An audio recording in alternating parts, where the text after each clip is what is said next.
T'as des gens qui te disent je suis positif, je suis positif, je suis positif. Au fond, ça marche pas en fait, c'est pas crédible, c'est pas. Donc c'est aussi laisser accepter aussi l'idée que par moment, sois positif avec l'idée de pas être positif. Toutes les belles choses que j'ai autour de moi, toutes les personnes que je rencontre, toutes les personnes que j'ai gardées dans ma vie aujourd'hui, je dois à ma gentillesse et mes valeurs.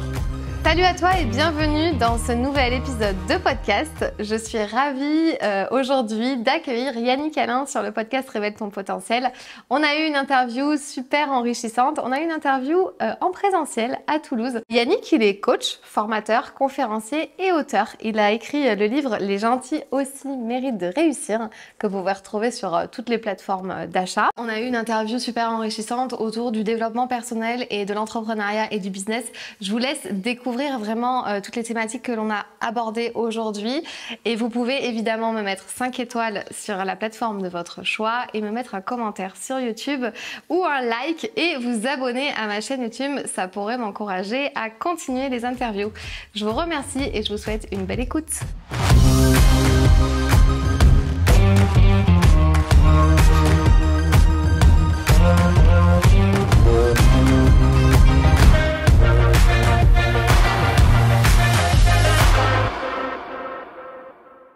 Bonjour Yannick. Hello Fanny. Bienvenue sur le podcast Révèle ton potentiel. Je suis ravie de t'avoir aujourd'hui. C'est un honneur pour moi. Et de te recevoir à la maison, puisqu'on est à la maison. On est à la maison, on est chez Yannick, en présentiel à Toulouse. Trop bien. Je suis trop contente. Merci beaucoup à toi. Donc, est-ce que tu peux te pitcher ? Qui es-tu, que fais-tu? Et moi, tu sais, je suis une spécialiste du pitch. Alors, j'aime bien qu'on se pitch en 30 secondes. Ah oui, bah écoute, je ferai comme je veux. Et que fais-tu? Donc, ouais. Tu fais comme tu veux, voilà. Mais tu respectes les 30 secondes quand même. Quoi qu'il en soit, non, bah non, je fais ce que je veux. Je suis un peu rebelle. Allez, rappelle-toi. Donc, je m'appelle Yannick, je suis conférencier, auteur et entrepreneur, j'aime bien dire ça. J'ai toujours été assez révolté de voir qu'il y avait beaucoup de gens qui avaient du talent, de l'or soit dans l'esprit, soit dans les mains, et qui, pour des raisons de ne pas savoir se vendre, ne faisaient pas de leur passion une réalité économique aussi. Et donc c'est quelque chose en fait qui m'a toujours embêté, ennuyé. Et moi j'ai fait ma carrière dans le vente, dans la vente, dans le commerce, dans tout ça. Et j'ai toujours eu une envie d'aider les gens, de coacher, tout ça. Donc naturellement, je me suis tourné vers le coaching et j'ai créé des événements, des formations en ligne autour de l'entrepreneuriat, autour de la vente, autour de la connaissance de soi également, parce que c'était quelque chose qui me plaisait et je le fais de manière un peu différente parce que déjà on se prend pas trop la tête. Et j'aime bien amener les gens en fait au travers de tous mes programmes, que ce soit la journée de l'audace, vers du présentiel vraiment, vers amener les gens à se rencontrer vraiment, et en mêlant à la fois le digital et le présentiel. Donc c'est vraiment ça que je fais. Après je suis auteur d'un livre qui s'appelle Les gentils aussi méritent de réussir, parce que je crois profondément aux valeurs de la gentillesse, de l'amour en général. Et voilà, c'était un message sur lequel qui m'a beaucoup parlé, qui m'a beaucoup parlé tout au long de ma vie. Donc voilà ce que je fais très rapidement et en 30 secondes. Ok, merci. 30 secondes, on va pas aller jusque là, mais tu y étais presque. Ça a été assez concis. En fait, t'as un compteur en 30 secondes. En fait. Oui, c'est ça. La mytho, un truc de fou.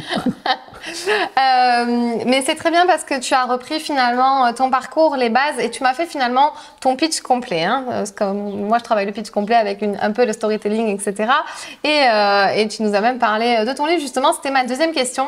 Donc, tu es auteur aussi également. Ouais. Est-ce que tu peux nous en dire plus? En fait, qu'est-ce qui a été le déclencheur? Pourquoi tu as voulu écrire ce livre en fait? Alors, il y en a plusieurs des déclencheurs. Tout au long de ma vie, j'ai eu des déclencheurs parce qu'on a toujours dit de moi que j'étais quelqu'un de gentil. On a toujours dit de moi que j'étais quelqu'un de « Oh, t'es gentil, t'es sympathique, t'es joyeux, On a toujours dit ça de moi depuis tout petit. Et petit, en fait, je me sentais fier d'être gentil. Et puis j'ai grandi et moi, je me suis senti fier d'être gentil parce que c'était comme presque une tare, quoi, presque comme un handicap, presque. T'es gentil, plus grand, oula. Dis donc. Et puis la gentillesse, et je me suis rendu compte que c'était un fabuleux mot refuge dans lequel en fait dire ah j'ai pas réussi parce que je suis trop gentil. Ah mais j'ai pas. Et puis en fait, je me suis rendu compte que on mettait dans la gentillesse un peu le fourre-tout, quoi, tu vois. Le manque d'affirmation de soi, on le met dans la gentillesse. Les croyances limitantes, on met dans la gentillesse. Les peurs personnelles, on met ça dans la gentillesse. C'est comme une caution. Je suis gentil, je peux pas y arriver. Et donc du coup, j'ai dit non, je vais pas. J'ai envie en tout cas d'amener un autre discours autour de la gentillesse. C'est le déclencheur, on va dire, qui m'a fait écrire le livre. C'est Martin Latulippe, qui est un ami, un frère, qui m'invite à un de ses événements en 2017. Et à son événement, en fait, il me présente, et 2 fois en me présentant, il dit que je suis gentil. Il dit, ouais, Yannick Alain, c'est un gentil, ouais, il s'en est sorti en étant gentil, gentil. Et moi, je suis sur le côté de la scène, en fait, j'ai les boules qui disent de moi que je suis gentil. J'ai vraiment les nerfs. Je me dis, tu sais, viens, dis que je suis un putain de ninja du réseautage, viens, dis que je suis un putain de vendeur, viens, dis que j'ai travaillé avec j'ai fait des millions d'euros, dis ça, mais dis pas le reste, dis pas gentil, c'est nul gentil. Et finalement, je me suis interrogé sur ça, sur pourquoi est-ce que ça m'avait foutu les boules, tu vois. Et en fait, en réfléchissant à ça, j'ai lu quelques études là-dessus, j'ai fait mes recherches, et avec mes co-auteurs, notamment du livre, qui sont Jérôme Moirot et Delphine Castellani.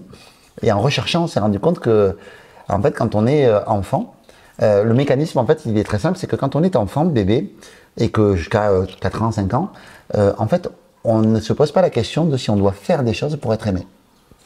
On est tout simplement, et on est aimé. Donc, c'est ok d'être valorisé pour ce qui on est. C'est ok, parce que, et c'est valorisé, on est content. Et puis, plus on grandit, plus on nous met dans une logique de benchmark, de comparaison. C'est-à-dire qu'on grandit, puis à l'école, on commence à avoir des notes. Puis il faut être bon à l'école, et puis il faut être doué en français, en maths, en machin. Puis si t'es pas bon, si t'es bon, t'es mieux. Si t'es pas bon, t'es moins bien. Donc du coup, il y a une logique de comparaison. Et là, dans l'esprit d'un enfant, même si ce n'est pas vrai, et que nos parents de toute manière nous aiment dans les familles normales inconditionnellement, en fait, nous, on se met à se dire, en fait, si je dois être aimé, pour être validé, il faut que je fasse des choses. Et donc du coup, c'est la course après à je veux une plus grosse voiture, une plus grosse maison, un plus gros salaire, un plus gros poste, voilà. Et du coup, ça nous met en fait dans une logique de comparaison qui fait que la gentillesse, elle, est une qualité d'être. Là où, pour le coup, dans le monde dans lequel on va beaucoup plus favoriser les qualités de faire. C'est-à-dire, est-ce que tu fais ça, est-ce que tu as fait. Et moi, ce que j'aurais aimé quand Martin m'a présenté, c'est qu'il dise, ouais, voilà, il a fait des millions, et il a travaillé avec des grandes, voilà, des grandes sociétés, c'est super et tout ça. Et moi, en fait, en vrai, en réalité, lui, il m'a présenté comme il fallait qu'il me présente, c'est-à-dire sur l'être. Et moi, je l'ai presque mal pris, tu vois. Et donc ça m'a interrogé. Je me suis dit, il faut que je réfléchisse là-dessus, je comprends pas. Et là, en fait, j'ai réfléchi j'ai parlé autour de moi, j'ai réfléchi à la question. Et je me suis rendu compte que la gentillesse, c'était grâce à elle que j'avais tout ce que j'avais aujourd'hui. Que l'abondance que j'avais aujourd'hui, toutes les belles choses que j'ai autour de moi, toutes les personnes que je rencontre, toutes les personnes que j'ai gardées dans ma vie aujourd'hui, je dois à ma gentillesse et mes valeurs. Et je me suis dit, c'est dingue, si quand j'ai monté au début, je me suis mis en business, quand j'étais commercial, en fait, mes clients m'ont fait confiance, c'est parce qu'ils me trouvaient gentil, qu'ils avaient confiance en moi. Et la confiance, c'est ce que génère la gentillesse. La gentillesse, elle génère de la confiance. Et la confiance, c'est l'index de la réussite pour moi. C'est-à-dire que c'est quelle est ma capacité à obtenir la confiance de l'autre, que ce soit des clients, des amis, la famille, la vie, ta femme, peu importe. Et comment est-ce que tu prends soin de cette confiance? Et donc je me suis dit, mais en fait, la gentillesse, c'est un fabuleux ouvre-cœur aussi. C'est-à-dire que j'ai ouvert le cœur de mes patrons, j'ai ouvert le cœur de mes clients, j'ai ouvert le cœur de mes partenaires, j'ai ouvert le cœur ensuite de tous les partenaires, de tout l'écosystème dans lequel je suis actuellement. Et tout ça grâce à la gentillesse. Et je me suis dit, mais non seulement c'est pas une entrave, la gentillesse, mais en plus c'est une putain de force. C'est-à-dire que non seulement, mais c'est vraiment, c'est fou évidemment, elle est sincère. Je dis ouais, parce que je me suis posé beaucoup de questions sur la sincérité de la gentillesse. Est-ce qu'elle est sincère, ma gentillesse? Parce que avec la gentillesse, on peut acheter beaucoup de choses. En vrai, tu achètes plein de choses avec la gentillesse. Tu peux acheter de l'attention, tu peux acheter de l'amour, tu peux acheter même tu peux échanger des choses, c'est genre faire jouer comme tu sais comme si tu pouvais acheter en fait une personne en disant mais j'ai été gentil avec toi, donc vas-y fais ça pour moi. Donc tu peux être dans l'utilisation de l'autre, tu vois. Et ça, voilà, du coup je me suis dit il faut faire une différence avec tout ça. Et en fait je crois qu'on a toutes les énergies en nous. On a plusieurs énergies de gentillesse en nous et je pense que l'énergie de l'utilisation, je l'ai aussi. Comme tu l'as sûrement, comme on l'a tous, c'est de se dire, tiens, mais laquelle j'ai envie de laisser exister? Est-ce que c'est de la vraie gentillesse quand tu es dans une énergie d'utilisation, que ce soit de l'utilisation affective ou de l'utilisation financière qu'est-ce qui est de la vraie gentillesse et qu'est-ce qui ne l'est pas? Et du coup, c'est pour ça que je me suis dit, tiens, au début, même, j'ai voulu arrêter d'écrire le livre parce que je me suis dit, tu n'es pas un vrai gentil. C'est pas vrai, en fait, tu n'y as pas. Et en fait, je me suis rendu compte qu'aussi, il y avait un élan d'amour naturel, un élan de gentillesse naturelle qui existait, qui était chez moi depuis toujours, mais on en a fait tellement chez moi, en fait, une honte, c'est presque, t'es gentil, mon pauvre, que du coup, je me cachais derrière. Mais en fait, au fond, quand j'ai envie d'aider, j'aide, en fait. Ouais. Tu vois, et quand j'ai envie d'être gentil avec quelqu'un, je le suis, et naturellement, c'est mon énergie. Et donc, voilà, comment c'est né, tout ça. J'entends un peu comme une forme de handicap, comme un paquet que tu dois te trimballer, cette Ouais, on pourrait le percevoir comme ça en tout cas. Et en fait, c'est intéressant de savoir si tu avais un conseil à donner à quelqu'un qui te dit voilà, j'arrive pas à transformer une de mes qualités qui aujourd'hui me pèse et que moi je vois pas du tout ça comme une qualité en une force. Qu'est-ce que tu dirais? Quel conseil tu donnerais? Je te dirais que, allez, si on parle de défaut qualité, on parle plus de points à améliorer, tout ça, on va dire ça. Je pense que toute qualité a sa part d'ombre. Et toute part d'ombre affichée a sa part de qualité. Donc si par exemple on parle de rigidité, ben, tu es quelqu'un de sérieux aussi. Si on parle de gentillesse, tu peux être quelqu'un qui manque d'affirmation. Si tu as toutes les polarités. En tout cas, tu vois dans qui tu es, dans la globalité de qui tu es, dans toutes les parts de qui tu es, parce qu'on est constitué de plein de parts et de plein de. On est subtil. L'être humain est très complexe en soi. Donc, je dirais en fait, déjà va chercher la qualité de ce que tu crois être un défaut. Tu vois, donc par exemple, si tu dis, je suis quelqu'un de par moment, de pas agréable.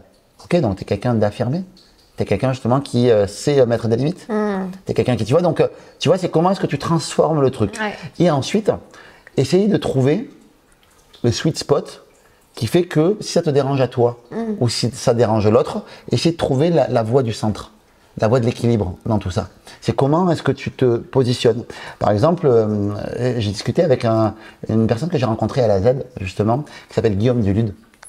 En fait, Guillaume passait juste après moi en conférence et du coup, on a eu le temps d'un petit peu discuter. Et lui, il travaille sur un modèle, c'est un psychologue expert en neurosciences qui est très très fort dans ce qu'il fait. Lui, il travaille sur un modèle qui s'appelle le Big Five, qui est un modèle très connu, reconnu, en tout cas scientifiquement. Moi, je travaille beaucoup avec l'énéagramme, mais lui, c'est vraiment son truc, c'est le Big Five. Et il m'expliquait en fait qu'il y avait des curseurs dans le Big Five. Et il y en avait un, c'est la désagréabilité. Et en fait, on croit souvent que la désagréabilité, en fait, on doit le mettre en fait au minimum. En réalité, non, il faut équilibrer ta désagréabilité pour que arriver à ne pas te faire envahir, tu vois. Ou moi, je vais avoir un curseur agréabilité très très fort. Lui, il va avoir un curseur en plus, lui, il arrive à monter un curseur de désagréabilité. Alors, c'est pas moi qui ai trouvé le mot, c'est lui qui le dit comme ça. Donc, voilà, en discutant justement avec David la semaine dernière, il me dit ouais, on pourrait changer de mot. Mais en fait, peu importe, c'est comme ça que le modèle existe. Donc, tu montes en fait la désagréabilité, du coup, effectivement, tu vas équilibrer un peu plus ton agréabilité, mais du coup, ça va te permettre de plus t'affirmer et de moins t'épuiser, tu vois, sur plein de choses. C'est épuisant d'être agréable tout le temps. Et surtout quand on se colle à un personnage. Donc, si j'avais un conseil à leur donner, ce serait de leur dire, acceptez déjà comment vous êtes naturellement, essayez de voir. Plutôt que quand les gens vous font des reproches, essayez de voir qu'est-ce que ça a de positif chez vous. Peut-être que ça fait quelqu'un de vous de fiable, quelqu'un de peut-être que tu es fiable. Tu aurais un exemple, par exemple, de défaut que tu semblerais, que tu verrais? Alors, je peux dire que c'est pas forcément la gentillesse, mais c'est le fait de donner, c'est qualité de présence, admettons. Je peux être souvent présente pour les autres, à dire oui, souvent à tout, par exemple. Donc, c'est quelque chose que j'ai vraiment travaillé en développement personnel. Donc, c'est vrai que c'est ce côté affirmation que moi, j'ai travaillé dans ce sens-là. Ouais, bien sûr, c'est génial. Et là, c'est marrant ce que tu dis. Je te trouve affirmé d'ailleurs. Je te trouve très affirmé. Voilà, mais la désagréabilité, je sais même pas si je vais arriver à le dire. C'est dur. Entre guillemets, tu vois, pour moi, ça me paraît super loin parce que moi, je me dois toujours d'être dans un truc agréable qui facilite la vie ou qui. Et ouais, je trouve ça génial ce que tu dis, tu vois, parce que ça a tellement de sens. Parce que c'est comme si on ne voulait montrer de nous, ok, c'est le gentil. Moi, c'est le gentil, tu vois. Mais non, mais attends, ça c'est comme t'es un diamant, d'accord? T'as plein de facettes. La facette que tu montres au monde, souvent, c'est celle de la gentillesse ou celle de la fille qui est cool et qui est gentille, ok? Mais derrière, il y a aussi une Fanny qui existe, qui sait montrer les dents. Il y a aussi une Fanny qui a de la colère. Il y a aussi une Fanny qui peut être énervée. Et c'est ok. Tu vois, c'est de dire, oui, ça existe chez moi. Et voilà. Et des fois, on se laisse trop définir par l'image de l'autre. Mais c'est pas un reproche parce que moi, je suis pareil. En fait, en vrai. Tu vois, moi, je suis très agréable aussi. Mais par moments, j'ai moins envie de l'être. Et maintenant, je m'autorise à moins l'être. Et oui, mais t'es pas cohérent. Déjà, trouve-moi quelqu'un de vraiment cohérent et puis on discute après. Voilà, de vraiment cohérent en fait dans tous ces actes. Évidemment qu'on a envie de cohérence, qu'on a envie d'être cohérent. Moi le premier. Mais il y a des moments à l'impossible, nul n'est tenu. Si ton besoin de cohérence nuit à ton intégrité psychologique, à un moment donné, il faut arrêter, quoi. Tu vois. Ouais, et en fait, est-ce que tu fais un rapport entre ce que tu dis là, depuis tout à l'heure, tu as parlé un petit peu de voir les choses de façon un peu plus positive, c'est-à-dire dans tes défauts, admettons. Oui. Est-ce que tu mets en place la pensée positive beaucoup chez toi ou dans ta façon de faire ou avec tes coachés? Naturellement, oui. C'est-à-dire de toujours arriver à avoir plus ou moins... Alors le positif, je sais que maintenant, dans le développement personnel, faut aussi laisser exprimer le négatif, ça, on est d'accord, mais tu sais, le modèle de Brooke Castillo aux États-Unis, qui est tes pensées définissent finalement tes émotions, tes actions et tes résultats. Oui. T'en penses quoi de ça aujourd'hui, d'aller chercher à la source ta pensée? J'y crois évidemment, que je trouve que ça rejoint un peu la loi d'attraction, ça rejoint un petit peu le système réticule activateur, qu'est-ce que tu manifestes dans ta vie. Oui, je suis évidemment beaucoup plus dans cette logique de pensée positive parce que je pense que ce sur quoi tu mets ton attention, s'amplifie. Donc du coup, si j'avais fait un cours de... J'ai perdu quelques points avec ma voiture parce que je roule des fois un peu vite. Et du coup, j'ai fait des stages, et j'en ai fait quelques-uns. C'est pas bien. Voilà, et donc j'ai fait quelques stages et en fait dans un stage, on nous avait fait prendre des voitures. Et c'était à côté au Centaure. Hein. Et en fait, il prend la voiture et puis il te fait faire un exercice, la voiture la pneu lisse. Il te met sur une route qui est complètement mouillée. Et à un moment donné, tu as un obstacle qui arrive. Et l'obstacle, tu sais pas quand est-ce qu'il arrive. Tu dois l'éviter. En fait, je roule, je suis avec ma voiture. Je roule, je suis avec le moniteur à côté. Il y a l'obstacle, donc la voiture en mousse qui arrive sur le côté. Et évidemment, je tourne, la voiture part tout droit et je me l'empègue. Donc voilà, je mets la voiture en mousse. Donc tu sais, c'est fait exprès. Donc là, il me dit, ok, donc tu te l'es pris. Ok, maintenant, on va faire le tour. Et donc on refait le tour, tac, on va refaire exactement le même exercice. Tu sais pas quand est-ce que ça va arriver la voiture, ça peut arriver tout au début, tout à la fin. Mais par contre, plutôt que de regarder l'obstacle, tu vas regarder le point de fuite et là où tu veux aller. Ok, là, la voiture, l'obstacle arrive, je regarde là où je veux aller et boum, je prends pas l'obstacle. Et en fait, c'est toujours pareil. En fait, si tu regardes là où tu veux pas aller, c'est là que tu vas. Alors que si tu regardes là où tu veux aller, c'est là que tu vas. Et je trouve que l'analogie, elle était géniale. Ouais. Parce qu'en fait, j'ai dit, mais en fait, c'est fou. Parce que dans la vie, ça marche pareil. C'est-à-dire, si tu mets ton attention sur le point de fuite, là où tu as envie d'aller, c'est toujours mieux que. Donc, la pensée positive, je ne peux que trouver ça cool. Parce que, en fait, tu vas regarder ce que tu veux. Mais après, tu vois, il y a toujours une limite à tout. Tu vois, je vois par exemple, tu sais, le côté, tu as des gens qui te disent, je suis positif, je suis positif, je suis positif. Mais au fond, ça marche pas. En fait, c'est pas crédible, c'est pas. Donc, c'est aussi laisser accepter aussi l'idée que, par moment, sois positif avec l'idée de ne pas être positif. Et ça, je trouve ça cool, en fait. Ouais. Le fait de dire, est-ce que tu peux être positif avec l'idée de ne pas être positif? Est-ce que tu peux t'accepter dans l'idée de ne pas accepter certaines choses? Est-ce que tu peux accepter l'idée que par moment, tu te sens triste?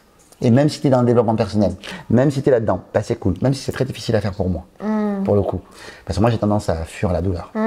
Ça, c'est marrant. Ouais, les zones d'inconfort. Ouais. Ok, donc c'est super intéressant ce que tu viens de dire. Donc, mettre son attention sur ce que l'on veut et finalement, l'obstacle, il arrive quand même, mais on arrive à l'éviter ou à le gérer ou à le contourner, en fait. Voilà. Mais en tout cas, c'est mieux, le choc est moins fort. Ouais, c'est ça. Quand tu regardes là où tu veux aller.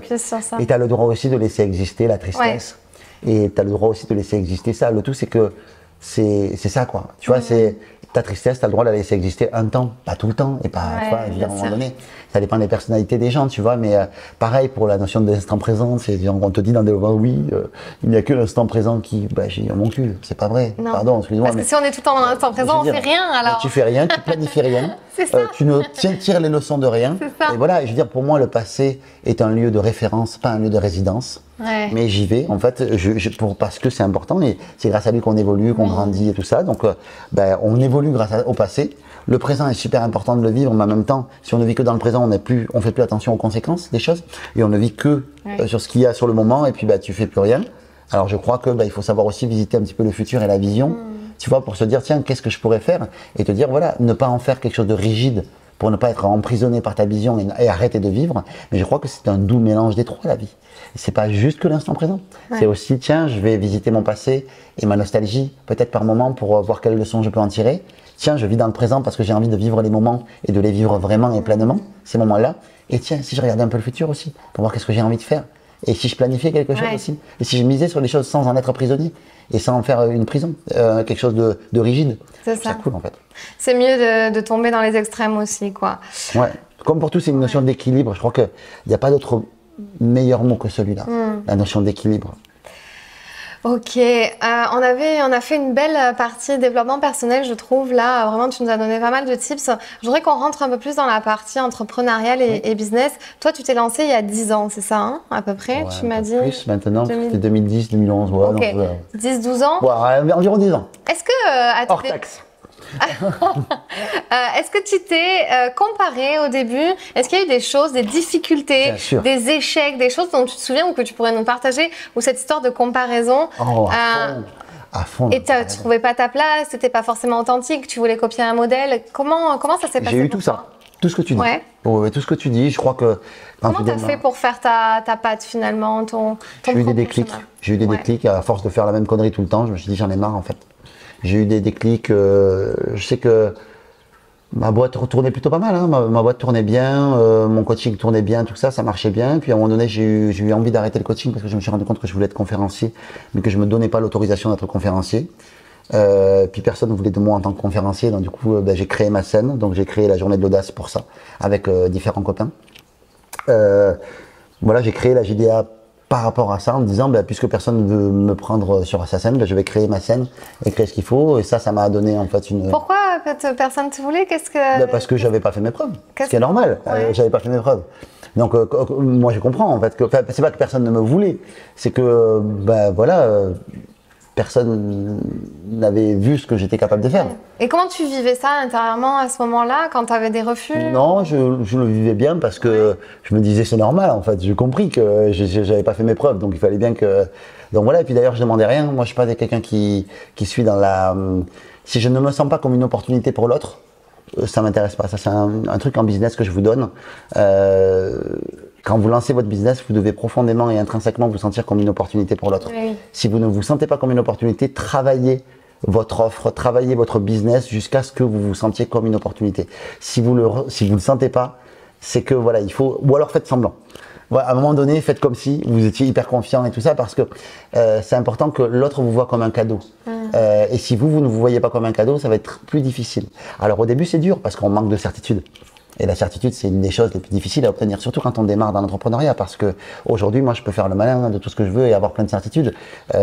J'ai des réussites, j'ai fait de l'argent, donc quelque part, j'ai gagné comme des espèces de galons, qui fait que c'est très difficile pour moi d'être déstabilisable là-dessus. Mais au début, quand j'ai commencé, j'avais aucune certitude. Et c'est là le plus dur, en fait. C'est là qu'il faut être bon dans sa capacité à croire en son soi du futur. Ouais. Et tu vois, c'est toujours pareil, c'est te dire comment est-ce que je peux croire en mon moi du futur et le laisser exister le temps d'un instant maintenant. Et on y arrive à chaque fois. En fait, c'est un truc de fou, c'est-à-dire que tu te dis, qui j'aimerais être dans le futur, que dans 10 ans, j'aime ça. Ok, ce mec-là, s'il rentrait en moi maintenant, qui ferait? Il serait confiant, il serait là. Et en fait, ça c'est quelque chose qui pour moi est très puissant. Comme idée. Tiens, j'ai perdu la première idée de ta question. Excuse-moi. T'inquiète. J'adore ça puisque c'est quelque chose que je me dis aussi souvent. C'est la Fanny dans 10 ans, elle est comment en fait? C'est ça qui m'a aussi donné l'avancée rapide de qui j'ai envie de devenir et de passer Mais c'est cette période de timidité, de pas oser, de rester Il y a une histoire de David, moi, sur ce sujet-là justement, qui m'a beaucoup frappé en fait sur cette notion de... En fait, David, il fait une conférence, je crois que c'était pour des comptables, ou je sais plus, en tout cas, il racontera l'histoire mieux que moi. Et en fait, il rencontre un monsieur, et ce monsieur lui dit qu'il est dans l'automobile, en fait, et que, il dit, David avait dit, en fait, si tu veux être le meilleur, prends le meilleur de ton domaine et modélise-le. En fait. Et justement, ce petit bonhomme lui dit, franchement, il dit, je suis pas d'accord avec ça, j'ai adoré votre conférence, mais je suis pas d'accord avec ce point-là précis. Et il lui dit, dites-nous qu'on va, il dit, nous, on est les meilleurs dans notre domaine. Et en fait, quand on est les meilleurs, comment tu fais? Et en fait, il a dit, et en fait, c'était Jean Todt de la Scuderia Ferrari, en fait, à l'époque, qui venait le voir pour lui dire ça. Et Jean Todt lui explique, en fait, nous, ce qu'on fait, c'est qu'on morcelle la voiture, en fait. C'est-à-dire on va prendre les freins, on va prendre les pneus, on va prendre la motorisation, on va prendre le châssis et on va voir qui sont les meilleurs dans chaque domaine et on va racheter les brevets des meilleurs et voir comment est-ce qu'on peut mieux faire. Donc par exemple pour les freins, il allait voir les dragsters. c'est les dragsters en fait qui étaient les meilleurs en fait au niveau du système de freinage. Ils avaient des systèmes de fou et ils allaient en fait voir comment est-ce qu'ils pouvaient faire ça. Et ce qu'ils disaient en fait si tu veux être le meilleur dans un domaine, prends le meilleur que tu estimes toi dans ce domaine-là, imagine ce qu'il fera dans 10 ans et fais-le maintenant.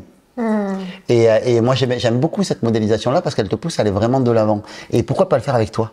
C'est clair. Et toi dans 10 ans, pourquoi tu ne ferais pas maintenant? Et c'est Matthew McConaughey, tu connais cet acteur qui avait fait un très beau discours là-dessus que j'ai je crois sur ma chaîne YouTube, on l'avait récupéré sur la chaîne YouTube tellement je le trouve très beau.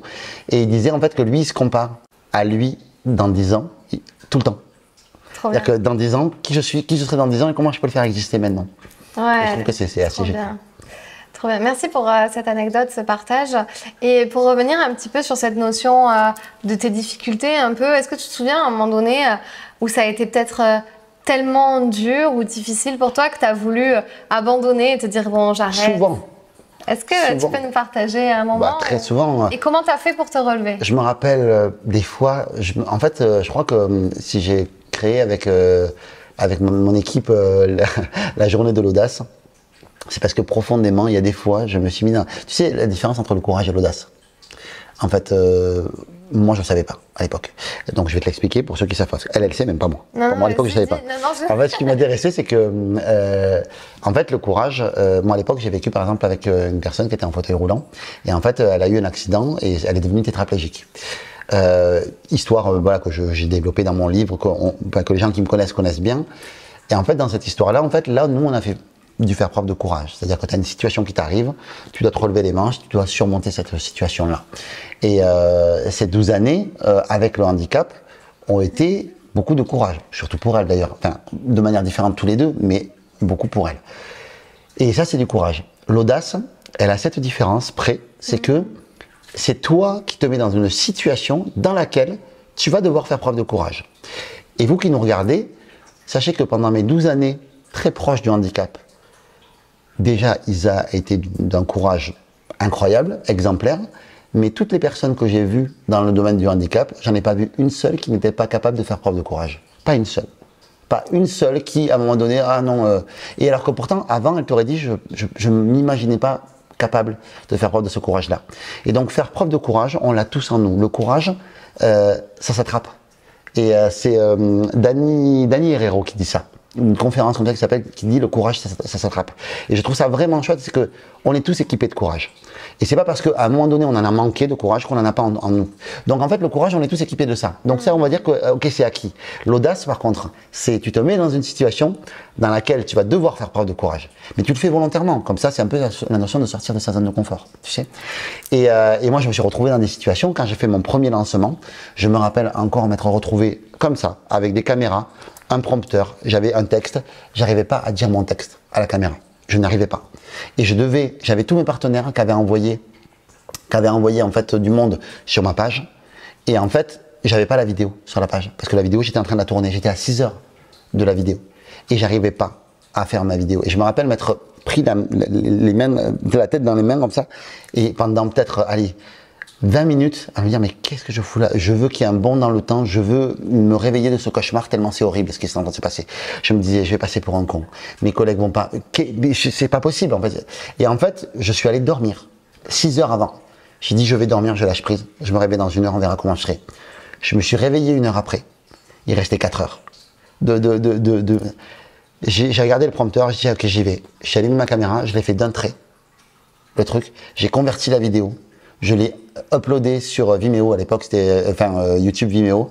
Elle est arrivée peut-être une demi-heure avant, j'ai posté la vidéo, ça a fait un carton, j'ai fait 700 000 € avec ça.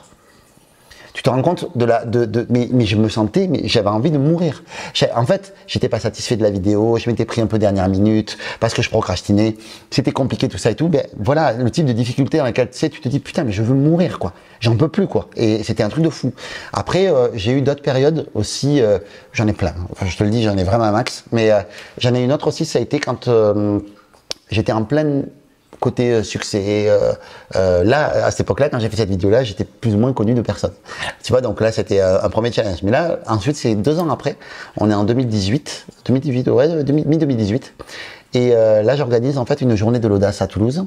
Et je suis plein de succès. Je viens de réaliser un événement pour la NBS en mars où j'ai mis 1000 personnes dans une salle. Je l'avais fait déjà 2 fois. Donc je me dis, Aya, tu sais remplir une salle, tu sais gérer. Et viens, tu prends une salle de 1000 personnes. Alors c'était à Paris, tu le fais à Toulouse.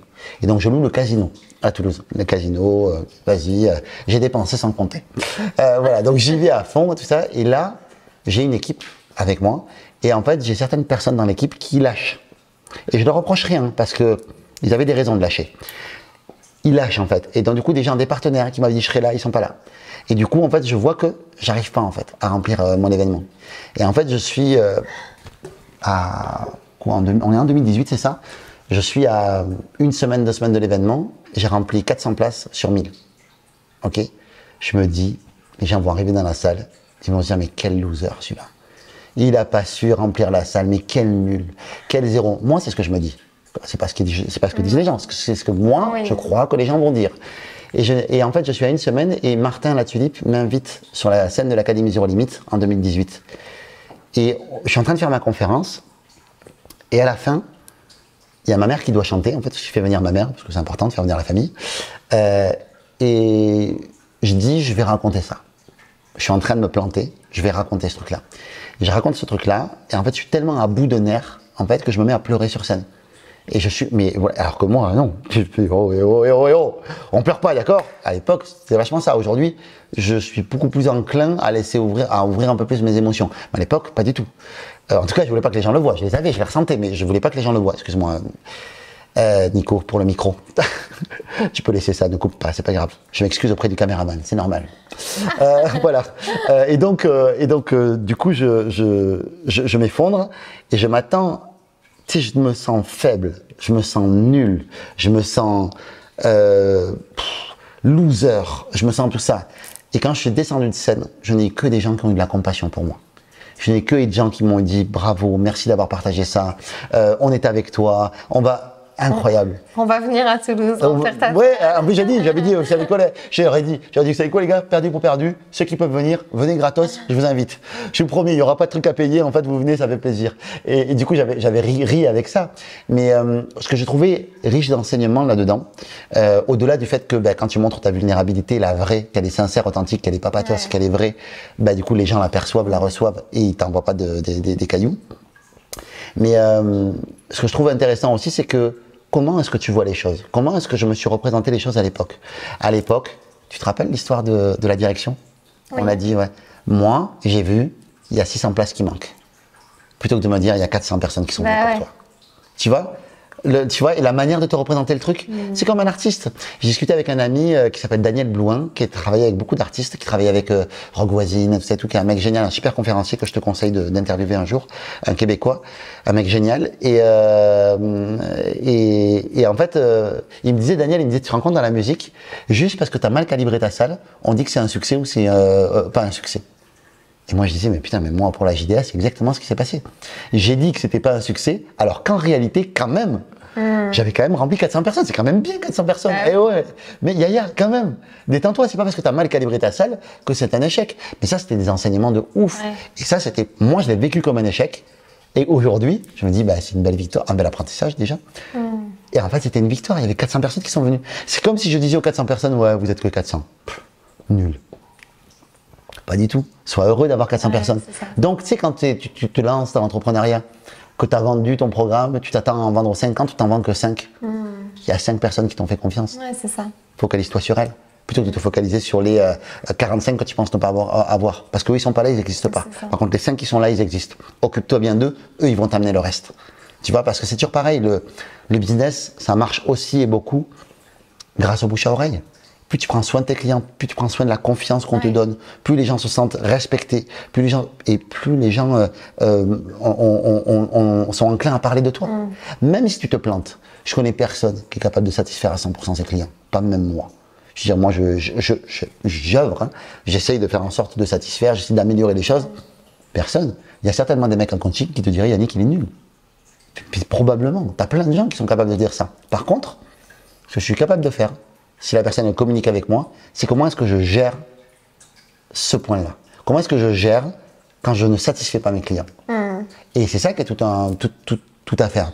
Je me rappelle une fois, un de mes meilleurs amis, Toufik, m'invite à Montauban, à côté, qui est une ville à côté de chez moi. Je suis à Toulouse, moi. Et en fait, il m'invite et il me dit, ouais, il y a une chaîne de restaurants qui s'appelle Le Bureau, Au Bureau. Tu connais? Voilà. En fait, cette chaîne-là, donc voilà, vous ouvrez tout juste à Montauban. Il venait à peine d'ouvrir. Mon pote me dit, viens, on y va, c'est le premier soir, on y va. Et on y va, et là, mais c'est le cirque.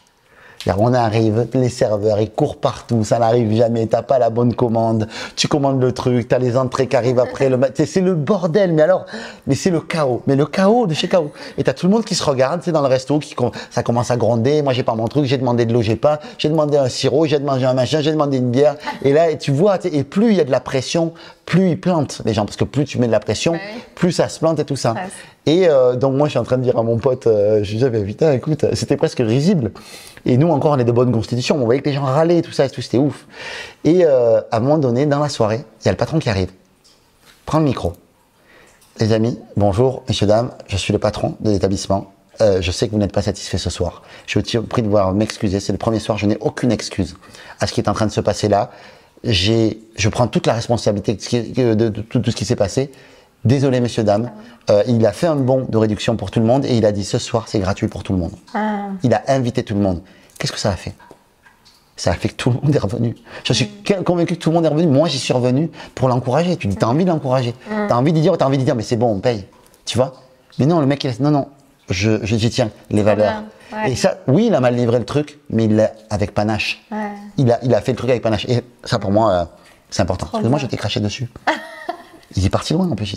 C'est les aléas des interviews. Je suis désolé. Est-ce que, du coup, juste pour clôturer un peu cette partie, juste échec un peu ou difficulté que tu as pu rencontrer, qu'est-ce qui, toi, t'a fait persévérer ou te relever à chaque fois? Est-ce que tu as une valeur par exemple, très forte de liberté où tu ne te voyais pas du tout revenir dans le salariat ou faire d'autres choses et tu te dis, moi, je veux absolument être libre, avoir... Ou des valeurs, je sais pas, ambition, détermination, motivation et qui font que...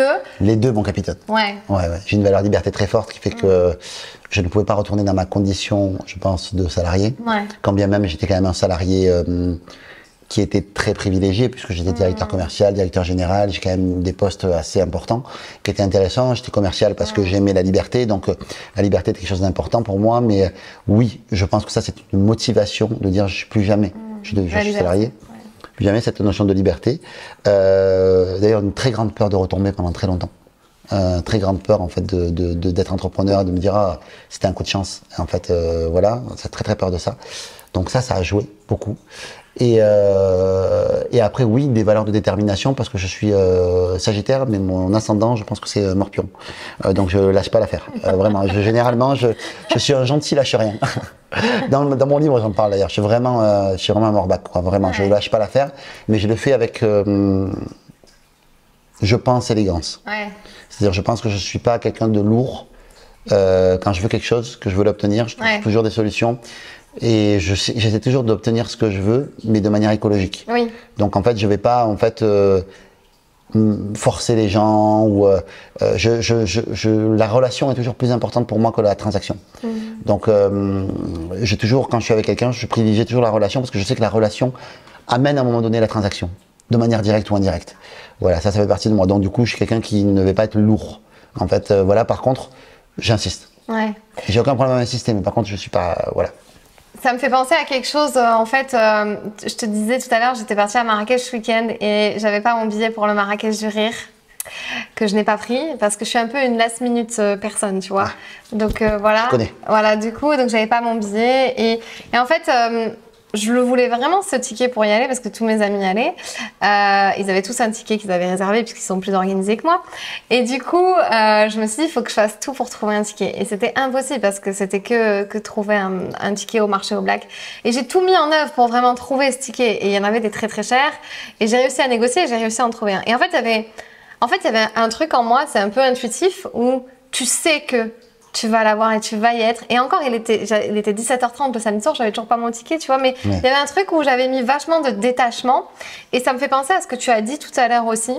Quand finalement, quand tu avais ce prompteur, que tu n'étais pas prêt pour ta vidéo, tu allais faire une sieste, mais comment on peut aller dormir dans ces conditions alors que tu es vachement stressé et tout? En fait, est-ce que tu penses qu'il faut mettre aussi du détachement sur les résultats des choses? On sait qu'on veut un truc, Bien sûr. On sait qu'on va faire les choses nécessaires, les bonnes actions, et il faut juste se détacher parfois du résultat. Je sais pas, parfois, je pense que c'est le résultat, c'est ce qui te motive. C'est ce qui va te motiver, ce qui va te donner la motivation de faire ce que tu veux faire, parce que c'est ce que tu veux atteindre. Maintenant, il faut avoir la souplesse suffisante aussi pour lâcher prise sur les choses et savoir prendre les décisions. Souvent, en fait, on a, tu sais, je parle d'un modèle, en fait, je crois que tu dois l'avoir sur mes réseaux, où je parle en fait du perfectionnisme, du culte de la médiocrité et du sweet spot. Et en fait, je pense qu'il faut que tu sois suffisamment en fait, le perfectionnisme, ça a comme effet de paralyser. Le culte de la médiocrité, c'est tu fais, mais tu te décrédibilises parce que tu fais de la merde. D'accord? Et je trouve que c'est intéressant, en fait, de se positionner par rapport à ces deux énergies-là et de se dire, tiens, comment est-ce que je peux me rapprocher le plus possible, on va dire, de la notion de perfectionnisme sans que ça me paralyse et m'éloigner le plus possible de la notion de médiocrité. Et je trouve que c'est intéressant, en fait, chacun se positionne où il a envie. Là-dessus et en fonction de ses propres critères et ses propres règles. Mais je trouve intéressant parce que si tu te mets dans le perfectionnisme, tu te paralyses. Et du coup, ça pour moi, c'est une vision d'excellence. Ce sweet spot, pour moi, c'est une vision d'excellence de se dire, voilà, mon objectif, je veux ça. Je sais que peut-être, quand j'organise des événements, je sais quelle gueule il va avoir mon événement exactement. Je sais qu'est-ce que je dois faire comme action pour que cet événement, il ait cette gueule-là. Sauf que l'humain est ce qu'il est, il y a des événements, il y a des retards, il y a tout ça, qui font que quand tu arrives à l'événement, c'est pas complètement comme tu l'avais voulu. Et si tu lâches pas prise à ce moment-là, tu souffres. Alors que si tu lâches prise et que tu dis, bah, on a fait ce qu'on pouvait, c'est ça. On y va. Et puis des fois, ça peut arriver, c'est genre, t'as tout qui coupe et t'es obligé de le faire au porte-voix, ton événement, tu le feras au porte-voix. C'est pas grave. Moi, j'ai dans mes événements, j'ai de la musique, de la lumière, une mise en scène, un DJ, quelqu'un qui suit enfin, j'ai plein de choses, en fait, qui sont orchestrées. Ben, c'est comme ça. Mais tu sais, le c'est pas grave, tu vois, tu viens de le dire, c'est pas grave, on le fera, c'est dur à faire. C'est un peu ce que moi j'ai mis en place aussi ce week-end. J'avais sorti une certaine somme d'argent pour payer ce billet, ce ticket. Et en fait, au fond, il y a des gens dans la queue qui me disent, tu sais, il y a beaucoup de faux tickets qui ont été faits. Et donc là, j'ai commencé à paniquer vraiment, tu vois, vraiment la panique qui monte. Tu te dis, j'ai acheté un billet super cher. Au black market, j'ai donné des sous à une personne que je ne connais pas et j'ai un faux ticket, je vais jamais passer. Et en fait, je me suis dit, et là, c'est là où, tu vois, le développement personnel, c'est aussi super puissant. Tu te dis, en fait, c'est fini, maintenant c'est trop tard, je l'ai fait. Mais oui, on y est, c'est pas grave. J'irai boire un cocktail et j'irai écouter un concert de jazz, tu vois. Mais c'est ce détachement-là sur les choses et c'est hyper puissant. Donc merci pour ce partage. Tu sais, tu as vu Will Hunting? Ouais, mais il y a... avec Matt Damon et Robin Williams. Oui. Ouais, Robin Williams. Et à un moment donné, il raconte une histoire, Robin Williams, il raconte en fait qu'il était au Super Bowl pendant un match mythique dans lequel il y avait un gars qui a fait un home run, c'est une espèce de truc incroyable en fait, au Super Bowl pendant ce match-là. Il raconte en fait le match comme quoi il était dingue et en fait il raconte à Matt ça en fait et Matt, en fait du coup Matt Damon, Will du coup lui dit mais c'est incroyable, vous aviez des billets pour ce match-là, mais c'est un truc de fou. Et il dit mais comment vous êtes allé sur la pelouse après? Il dit non, il dit j'étais pas là. Il dit parce qu'en fait j'ai rencontré ma future femme là en fait et du coup j'ai donné mes billets à mes potes pour qu'ils aillent assister à ce match-là. Je l'ai pas vu mais c'était une des plus belles décisions de ma vie d'avoir fait ça. Et donc toi si t'avais pas été accédé au Marguerite Duris, t'aurais peut-être vécu quelque chose d'incroyable. Ouais. Tu vois d'autres, mais quoi qu'il en soit c'était ok. Et puis l'histoire aurait été incroyable. Trop bien. Tu vois donc quoi qu'il en soit, l'histoire est déjà incroyable comme ça, mais t'aurais eu une autre histoire à raconter de toute manière incroyable. Oui. Donc bon, ça serait bien foutu de moi d'avoir dépensé pour. C'est pas grave parce que t'aurais vu l'opportunité. En même temps, il y a 40 000 personnes qui se sont fait enfler au Stade de France il y a pas longtemps avec les faux billets, donc. 40 000. Ouais, apparemment il en a vendu 40 000. Et le mec il s'est fait plus d'1 million ou je sais pas combien. Donc... Ah ouais. Bref, merci beaucoup pour tout ça. Maintenant, on va arriver vers la fin de ce podcast. Dis-moi un petit peu, toi, comment tu vois grossir ton entreprise? C'est quoi tes ambitions? Aujourd'hui, voilà, tu m'as parlé, donc tu as sorti ce livre, tu fais de la formation, des conférences. Oui. Où est-ce qu'on peut te retrouver? Et aussi, quelles sont tes ambitions futures? Si tu cherches, tu vas trouver. Pour me trouver, tu me suis sur Instagram, ça bénit sur 18 générations, donc c'est bien. En fait, si tu arrives à me liker, si tu achètes mon livre et que tu fais un commentaire, ben, tu as le pouvoir de bénédiction. Et puis tu peux exaucer tous tes vœux. Non, je plaisante. Vous me trouverez évidemment. Vous me trouvez sur les réseaux Instagram, YouTube, Facebook, voilà. Tout ça, évidemment. Mes projets. Écoute, je suis plus dans mes projets personnels. Là, voilà, de construire une famille. Je suis plus dans mes projets personnels. En fait, mes projets business, je veux les garder tels qu'ils sont. Je veux les améliorer. Ouais. Je veux les continuer tels qu'ils sont et continuer à les faire évoluer. Mais ça fait partie de moi. Donc, ils évolueront toujours. Mais je crois que mon focus est beaucoup plus axé sur ma vie personnelle. Là, sur équilibrer davantage ma vie, voir davantage mes proches, vivre plus de moments avec ceux que j'aime, fonder une famille. Voilà, je crois que c'est vraiment ce qui m'anime le plus en ce moment. Et puis peut-être aussi, tu vois, faire plus de conférences et aller plus vers le stand-up. C'est quelque chose qui m'amuse. Trop bien. C'est quelque chose qui m'anime davantage, de faire passer le message avec le rire ou avec l'émotion. C'est quelque chose qui est très important pour moi. Oui.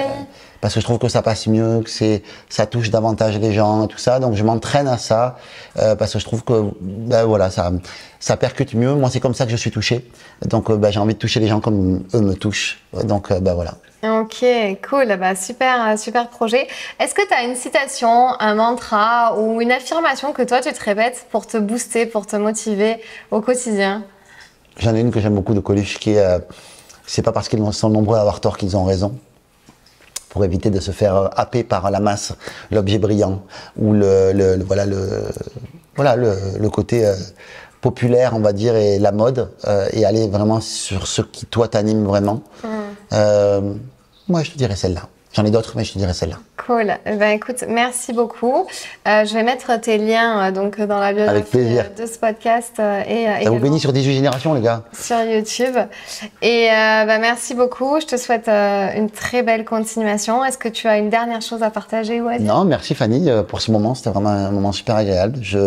Si vous nous écoutez, si vous écoutez ce podcast, je vous soupçonne d'être intelligent. Et voilà, bravo, suivez Fanny. Voilà, je trouve que c'est important de la suivre parce qu'elle a beaucoup à donner, très authentique, très vrai. Je trouve que c'est pertinent les questions que tu poses. C'est intelligent et voilà, je te souhaite tous mes vœux de réussite, surtout à toi. Merci. Parce que c'est toi qui amènes ça aux gens, donc je voulais t'honorer à toi. Ouais, merci beaucoup. Ça me touche, ça fait plaisir. Et puis à très bientôt. À très bientôt. Si cette vidéo t'a plu, tu peux la partager à un ami qui en aurait besoin. Tu peux aussi t'abonner à ma chaîne YouTube pour m'encourager. Tu peux me retrouver sur tous les réseaux sociaux sous le nom de Fanny l'Esprit Coach. Tu peux me poser toutes les questions que tu souhaites et aussi me donner des sujets que tu aimerais que j'aborde. Je te dis à très vite dans une toute nouvelle vidéo.